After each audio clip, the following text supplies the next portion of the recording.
I'm starting a new series here, and I thought it could be good to start a series about Gukesh. He won the candidates tournaments and will soon play a match against Liren for the world champion title. He is the by far youngest player ever to get the world championship match. As you can see, he's only 18 years old. He's born 2006, and it's even more impressive because, as you know, during the COVID pandemic, it was like two lost years. So it's like his chess development is like 16 or so. So it's even more impressive. He almost have 2800 in rating, and I don't know when Magnus was 16, but he's definitely higher rating than Magnus was. Let me see here.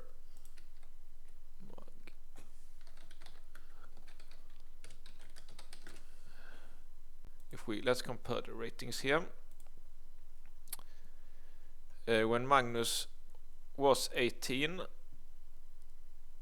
he's born 1990, so when Magnus was 18, it must have been in 2008. Okay, so when Magnus was 18, he was at the same level. But when Magnus was so Magnus got a high rating. Yeah, when he was 18, Magnus actually was the same level. But then, as we saw, that Magnus he chose to not participate in the first candidate tournament that he was qualified for, and that's why he only got world champion 2012. Otherwise, he would for sure have been world champion here at 2010 when he was 20, but because of reasons he didn't participate in the candidates even if when he qualified, and he only got world champion 2012. Gukesh, he is we can see even here he's 20. He have had quite a steady growth here. No big downturns. Only one is here when he went from but it was when he was low rated, like around 2000, when he was 10 years old. So then that doesn't matter so much. But it was an impressive climb here. So when he was 16, he was already 27, and now he's almost 28, of course. And a lot of people think that he will win against Liren, because Liren has... I will also show a few games of Liren, just so so we know what to expect of this match. I didn't study Gukesh or Liren's game so much. Of course, more Liren because he is world champion. So, but actually, I met Gukesh. I never spoke to him, but I have seen him live. He was playing a tournament in Malmö in Sweden, southern Sweden. This is Sigman Tepe chess tournament. That's every year since it seems like forever. Top tournament, invitational only, and I think he got second in that one after Peter Svidler, who won it. And I remember looking at him because it was already clear then that he was probably he was such a good player. And what impressed me the most about Gukesh compared to many other chess players, or basically all chess players, is that he has a very, very good focus, very, very good concentration, and he can sit and be totally, completely focused. Like you can see it on his eyes that there is he has just focused his mind extremely well. He's not thinking about anything else. It's only chess, because Magnus is also quite good at that, but a lot of the top chess players, of course the most notable example is Jan Nepomniachtchi, is that They think a short while when they are at the board, maybe think for something between 2 and 10 minutes, and then they make a move, and they usually go up, walk around, watch TV, watch other games, thinking about other stuff. But if, of course, it's not a correct way to get maximal out of your chess ability. If you want to play like at your top level, then you should be focused, like, and do everything think as hard as you can. For as much as you can. That just makes you play better. And that's Gukesh's main strength, that he is just extremely focused chess player. You can like look at his idea, like completely focused on chess. It's not like Nepomniachtchi, who's walking around a lot, and that also, of course, as we have seen, he has made a lot of he makes a lot of blunders, that because he's unconcentrated. And there is also these guys like Hikaru and Ivanchuk that seems to be thinking about a lot of other stuff than chess when they play. Like, they're bored and they want to think about a lot of stuff. So he's not at all like that. Gukesh is a very, very focused player, and he will play against Liren, who is this man here. Let's see if we compare. He had a bad period where he lost rating.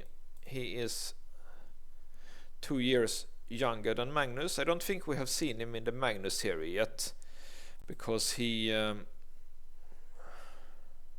the Magnus series we are here at 2012, I think, when Magnus got world champion, and now Liren is over 2700, so there is chance for him to get to play Magnus, and we will see him play Magnus, because here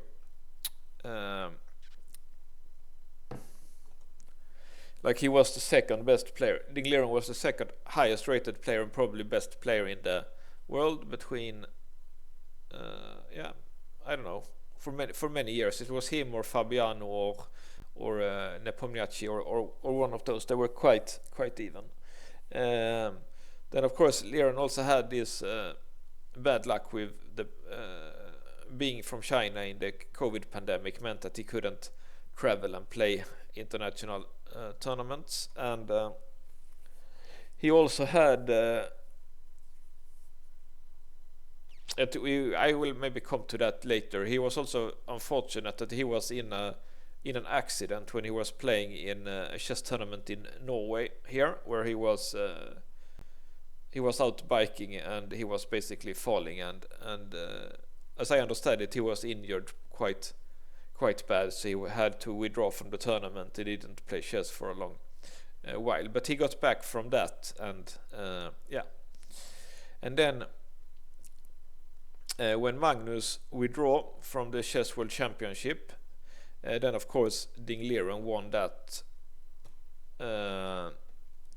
He got second in that tournament after Nepomniachtchi, so Nepomniachtchi and Liren got the right to play the World Championship title, and of course Liren won that relatively easily, but it's because Nepomniachtchi, he has won in a lot of these tournaments, but it's always underperforming in the World Championship title, something that I will come back to when I do Magnus Nepomniachtchi also. But Liren has not played very good. He got world champion here maybe 2022 when he got here, and then you can see he almost didn't play anything here, and then it has just gone down. And Liren has said in interviews that he which is quite surprising, he says, like, my goal was to become world champion, and I have like fulfilled my goal. So I have like he's satisfied, and I've seen that for some players also, that chess players, that they, for example, work really hard to become Grandmaster, for example. So I've seen a lot of players, they work like super hard for like 10 years to become world champ. No, not to become a grandmaster, and then after they become grandmaster, they feel like, yeah, okay, I've done this now, and then they don't give like 100%, and then they start to lose a lot of games, and maybe in just 1 year they become like international master level, like they 20, like maybe lose 100 points and 400, and then they basically quit tournament chess and maybe get a regular job or whatever. But it's quite, yeah, in a way it's a little bit strange, because if you have, like, chess is the most fun and most interesting job you can ever have. I've like had a lot of very bad jobs. Like, there is just nothing, no job in the world could be as 1/10 of a fun as being a professional chess grandmaster. But players like, of course, someone like Liren has never worked or so, because he's just such a good chess player. So he won all the money he could ever need playing chess. So because of that, because of Liren has been playing badly here, he was even I think at board 2 in China in the Olympiad, because Yi has gotten a higher rating than Liren now. Yi from China has played that famous game. Liren of course also had one very famous game that we will look at later, when he's like black and he plays an amazing game, but it was like 10 years ago now. And in the last match against Nepomniachtchi, he had quite a bad opening preparation, and apparently Richard Rapport was his second then, and it was quite a bad opening preparation, but he still won that because he was just making fewer mistakes, and Nepomniachtchi performed below his usual level. So it will be an interesting game between Gukesh, but like, if you read like on Reddit or chess forums or whatever, everyone seems to think that Gukesh will win quite easily because of these mental problems from Ding, that has said that he's satisfied and he doesn't care, which is quite strange, because I thought that was, like, I'm a Westerner, so when I've seen Asian people, especially Chinese people, in university, and they seem to be like the most hardworking people ever. Like, someone like the Chinese people seems to be by far the most hardworking people in the world. So for the most, having that Chinese culture of being hardworking, it's the Chinese or the Japanese. One of those two is like the most hardworking people in the world. And for such, coming from such a culture, and who also seem to be an extremely proud people. They're probably super happy. I don't read Chinese, of course, but they're probably super proud that they've got Chinese world champion here, Ding Liren. Because I know that when Anand got world champion, apparently it was the same in India, that they got super happy and very proud for Anand, and same in Norway when Magnus got world champion. So that for Ding Liren, and it's same as this has been in, like, when Magnus stopped being world champion, like, chess interest in Norway died like so much. Like, everyone was so disappointed. Like, so it's just chess is just it's just a non-thing in Norway now after that. Like, so yeah, it's strange. It's strange, but Ding Liren has surprised before, so maybe he can focus and play good in the tournament. So let's talk a little bit more about Gukesh here. And there has been, I was playing I won the qualification in Sweden to play the Junior World Championship 2 times, and I played once in Kerala, India, in Cochin, in the city of Cochin, and I played very good. I was like I lost the three rounds, but if I won the 3 last rounds, I might have become world champion. And I lost to Pentala Hari Krishna, who became world champion, and he was really the start of this new generation of players that have started to play chess because of Anand, and they had a lot of young Indian players, but Hari Krishna was the best of those, and he also became junior world champion on a 2700 player. But now they have at least 5 young players who are already world-class players, and they are still under 20. Gukesh is the best, of course, but there is Arigaisi, Praggnanandhaa, Vidit, and I probably forgot some, but there is Sarin is one. So there is a lot of these good 2700 players who started to play because of Anand, and like China is a rich country, but at least when I visited India 20 years ago, it was like super poor. Like there is like in every street crossing there is like 10 men just standing around doing nothing. It's just super poor country, like. So to get such a like chess has been like a way out of poverty for some Indian players, basically. So that's why someone like Gukesh is like giving 110%. Like it's no fooling around, like and no like lack of motivation, like Magnus or Ding, and no fooling around like maybe Naka and Nepomniachtchi. So it's 110% chess training for Gukesh. So that's very impressive. And I've decided to look at because Gukesh hasn't played so much. I've decided to look at games where he play against his generation of players that he will get to play in the future. So I will not show. For Magnus, I like showed every game, like especially if he got in nice combination against a weaker player. That was something that I would show off. But I will focus on games that he plays against this new generation. For example, if he's playing against Arigaisi or Praggnanandhaa or Sarin or whoever, then I will show that game because they will have to play a lot of times in the future. So it will be nice to see. It's also quite. I know that when I was a junior chess player, it's just some players you do good against and some players you do bad against. So, for example, there was one player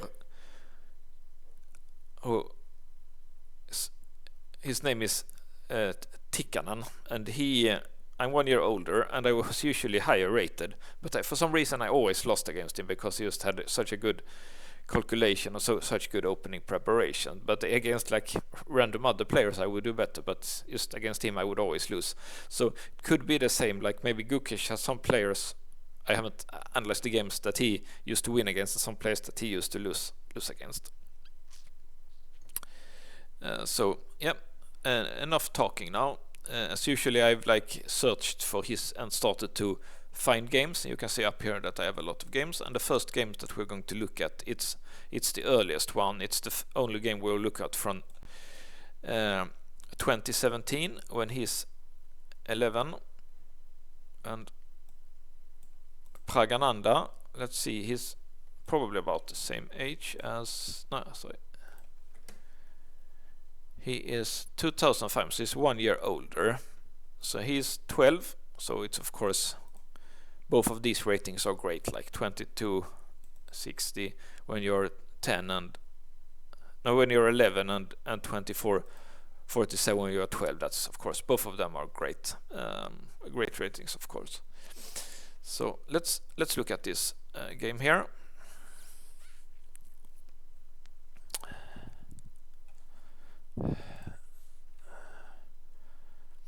So Gukesh is playing black, and he's playing the accelerated dragon. I've noticed that Gukesh often plays untheoretical openings, which is definitely wise because I don't think he has like the memory capacity of someone like Magnus, who can know every can remember everything basically that he ever sees. But if it makes a lot of sense to play untheoretical openings because people are just analyzing with computers and remembering that. And Gukesh is often playing as black. He's often playing this accelerated dragon. He's often playing the King's Indian, because I've looked through a lot of games. And as white, he's often playing like maybe English or some kind of a e4 and then some kind of often some kind of knight f3 g3, some kind of Retti style play, untheoretical, and likes to fianchetto the bishop to g2 and g7. So we get this, the Maroczy, this is known with c4 here, this is known as the Maroczy structure. And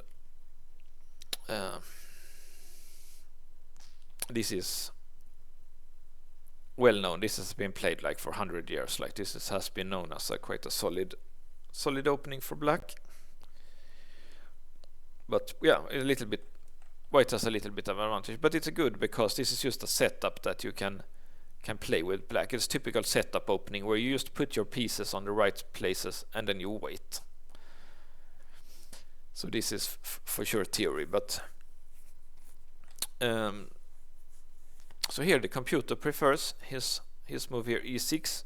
I thought like in the setup at sometimes maybe e6 is not part of the usual setup, but the computer likes it, so he's probably analyzed here with the computer, and the computer sees e6 is best. But something like, I'm just gonna make some random moves. Something like something like this is maybe normal, and then you can even do h5, king h7, and queen here, and like something like this would be a little bit more of a typical setup for black. But because this e6, it of course can weaken this pawn here. But for tactical reason, it's possible to play like this, because yeah, if f4 here, then he takes and he wins this pawn basically. And white wisely plays here to not allow the queen here, which there might have been some counterplay. Like for example, let's say this one. I don't know, but it's almost that you can take here and get a drawing checks, but apparently not, because the computer doesn't think so. But he doesn't have to think about that stuff anymore. And this of course also threatens to take here, and so he has to move down queen now. But I kind of like this. I'm a fan of the hedgehog system as for black, and this is quite, the pawns here are same as in the hedgehogs. Okay, and apparently now you can start some more active play, try to win here. So he's doing that with f5. He's doing ef5. Computer didn't like that. Computer thinks a rook f5 is the correct way to play.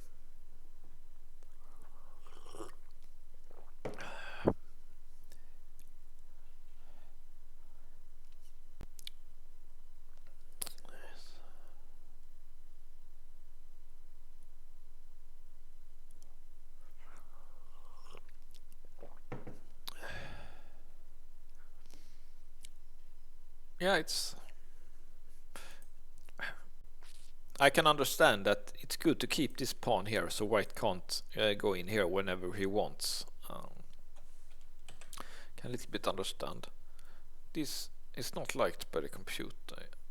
Yeah, okay, it doesn't work because of course it loses a piece here.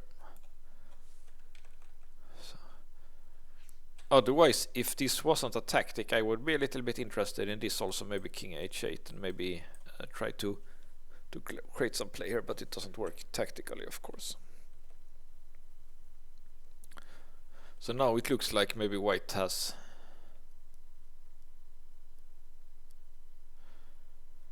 gotten the bishop pair, but it's like one thing that can happen in this opening that you have to watch out for is that if black gets an endgame with this bishop, this knight against this bishop, then this bishop could be very, very bad for white, and it could be winning, like a winning endgame for black. So that's something that black has to look forward to, but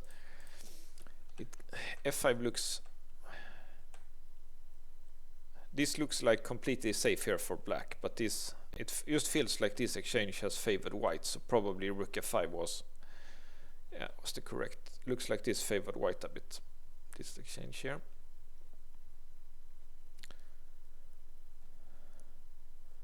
Okay, so white is trading queens, could also do queen d1.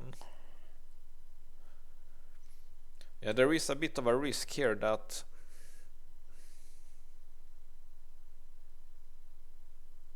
of course he has to move the queen because of check. There is some risk for black that white can start pushing, and when it gets opened here, it's not only get open on the queen side, but there is also like these lines here to black's king that are weakened because of f5. So probably correct to save the queens here, also because black wants this knight against bishop endgame. So it's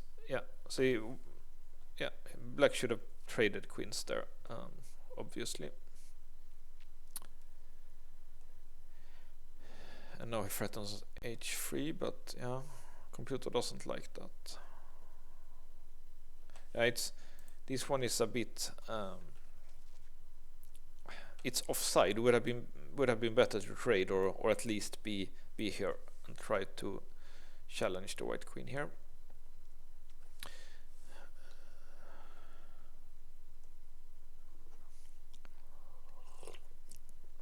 Okay, so now white makes a mistake instead. The good thing for black here is that he is closer to get his dream endgame here of knight against bishop. So apparently white took on d6, correct was g4.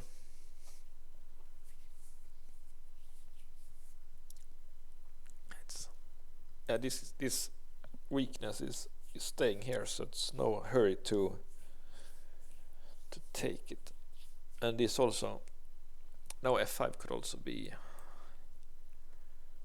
let's just do something like this.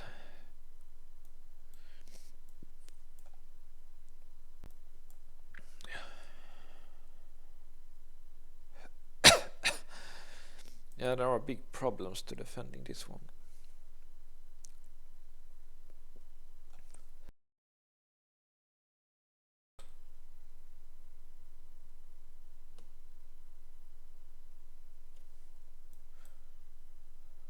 Okay, even this pawn, it's hard to defend everything. So b6.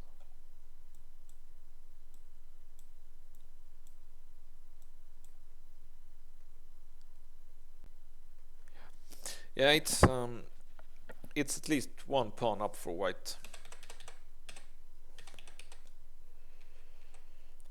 Okay, so let's see what happened.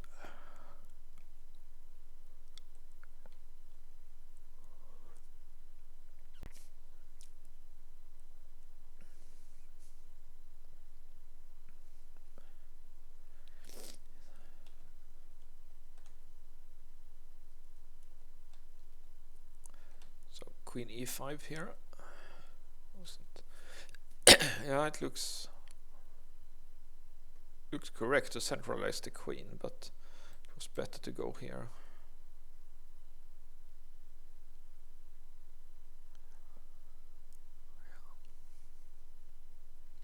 Yeah, the position looks even now. White should have done that g4 because even if white's king is quite safe right now, but the end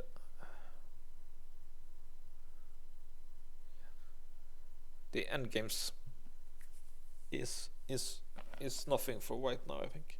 Even if he can get a passer on the queen side, it's just not. This bishop is bad in the endgames. It defends the kingness now, but it's just bad in the endgames because how it is now. The queen, it's and the black squares are weak here.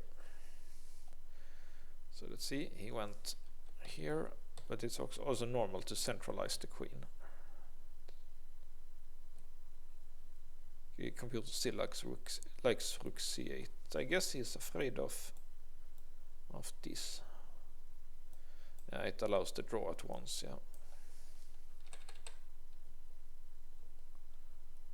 So maybe black tries to win, so he doesn't want to take a draw.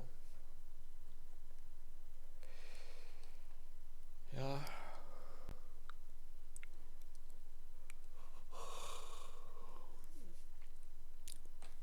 Okay, so this rook d7 was correct.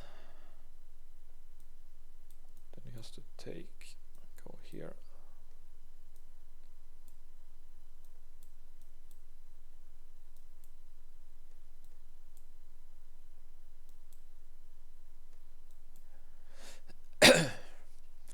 I see it because of this.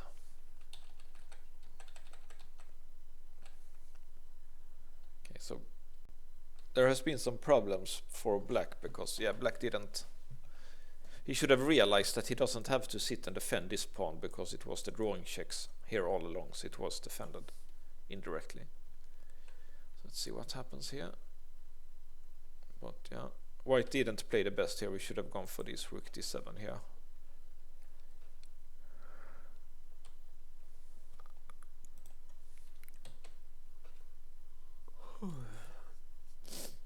Of course, this is two young kids playing here, so we have to. They are playing very good, of course, for their rating and their age. They're playing exceptionally well, of course.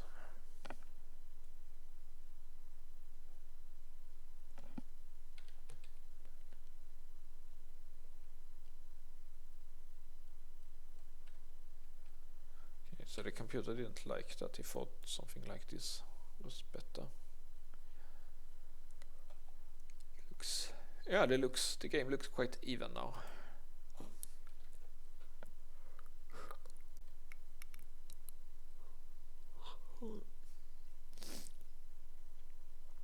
Okay. So apparently there is a mistake here. King h7, king h8.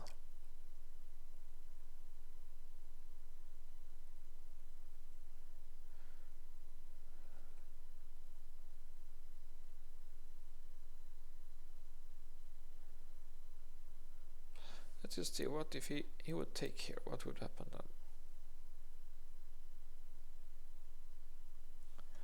So he basically can't take on e6 because let's just, this is winning piece for white.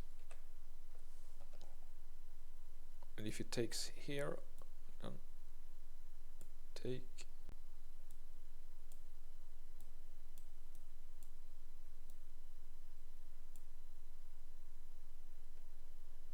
So this is 2 pawns up for white. So no, 1 pawn up. This would be 1 pawn up for white.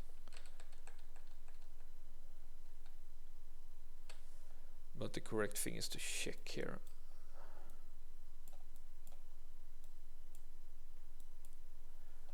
And it's black has queen and white has bishop and rook. So it's good for black.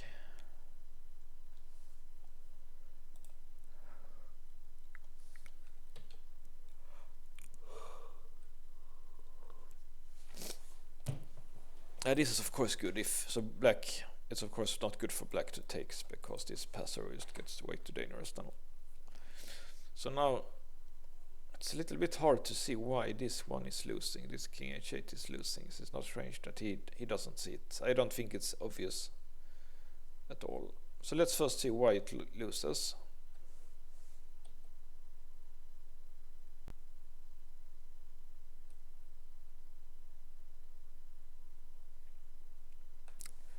So the correct move before was to play here.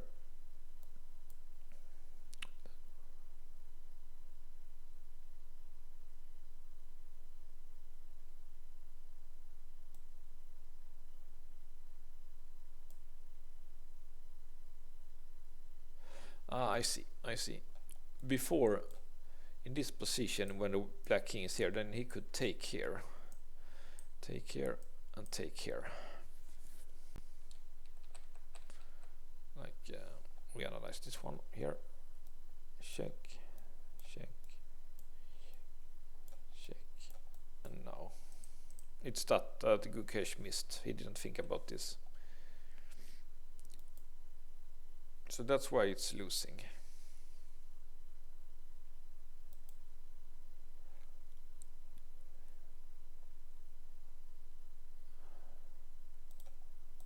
So instead, computer says f4, but now this computer says king f8. So let's see king f8. Bishop here.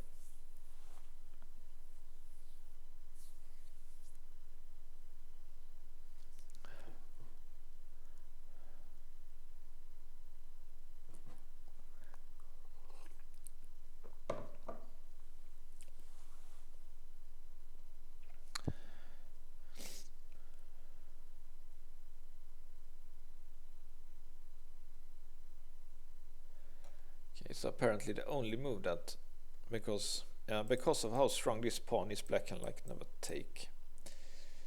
So the only way black can fight on is f4 here. Let's see what's happening.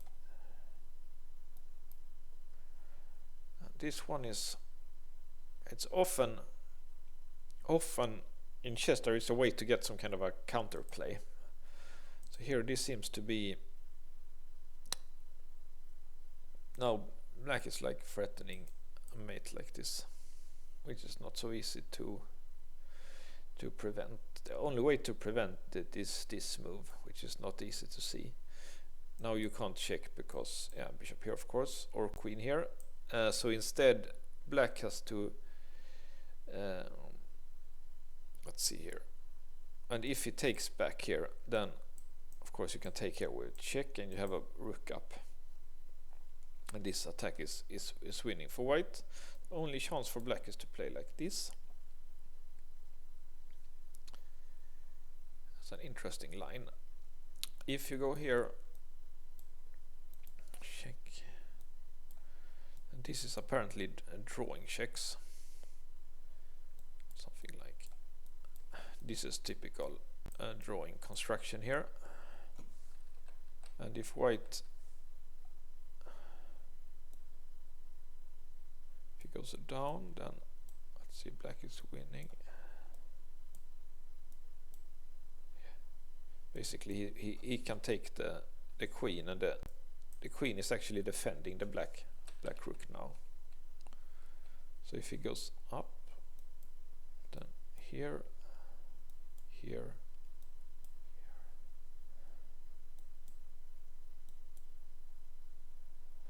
and this one is threatened and this one is threatened, so black is winning here. So that's interesting. So white has to take it, but he will still lose his queen here.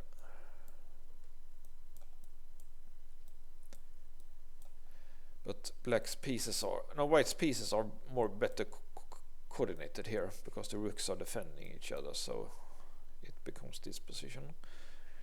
So white has rook and pawn for the queen, but because of how open white's king is, it's not so going to be easy to win this one. And computer thinks it's a draw actually, despite it's a +2 points for white. Here you can see the points if you didn't know that, +2 points for white.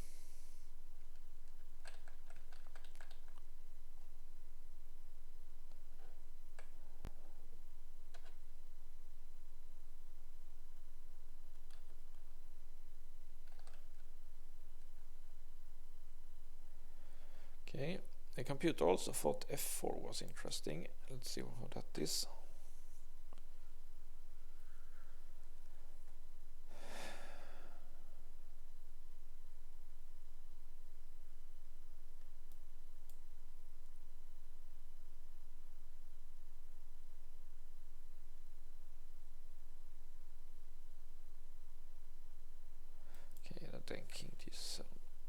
Why f4? That doesn't make so much sense. Why not king g7 at once then?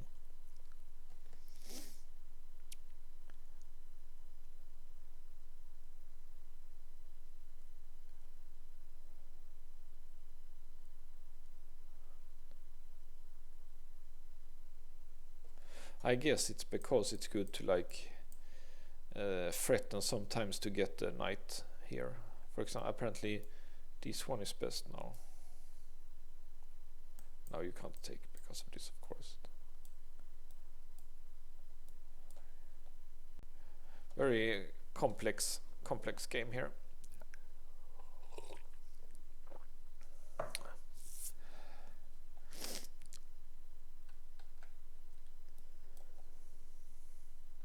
But yeah, impressive player. Have to remember he's 10 and he's 11.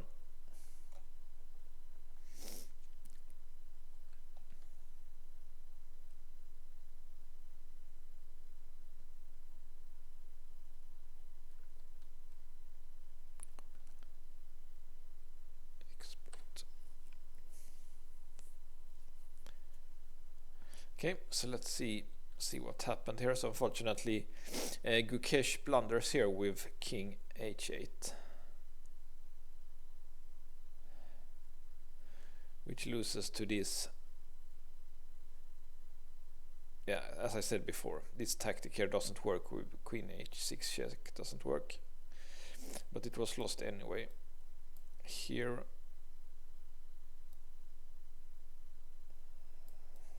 Here. Yeah, white is piece up. White gets piece up here basically.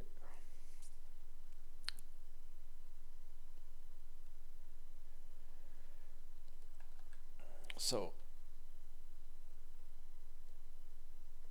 here, if he had a king on g7 here, of course he could have. If the king was on g8, he could have gone here, take the rook, and at the end it was to be fine. But now it's 2 rook and a bishop for the queen. It's 4 points here, as you can see. So it's too much, of course. So white is winning here. Also the rook. Also the white king is a bit safer than the other variations where if black had time to open the king to get some checks, then maybe some chances. But now white king is safe, and also white is about to start an attack on black's king instead. So let's see what happens. So it's forced checkmate anyway. So let's see how it ended.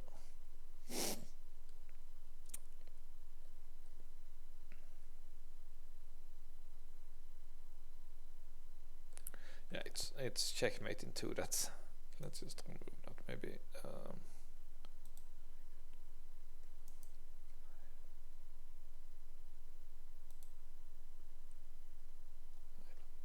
Let's just take away this one because it was mate in 2 anyways. It just failed analysis by the computer there. As we can see, here it's checkmate like this, and if he does like this, it's also checkmate, of course. So unfortunate. It might have been in time trouble that Gukesh made this blunder. Except for that, a very, very good played game from both sides. And I will look at more Gukesh games here, and hopefully I won't do such in-depth as I have done with Magnus, but I will do both Gukesh and some Ding games, so we get like an overview when the World Championship match starts, which starts in the middle of November, I think.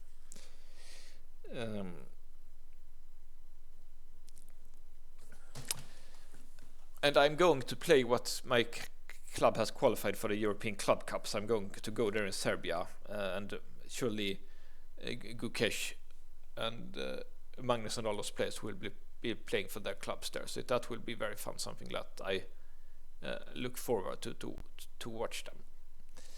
Okay, see you next time.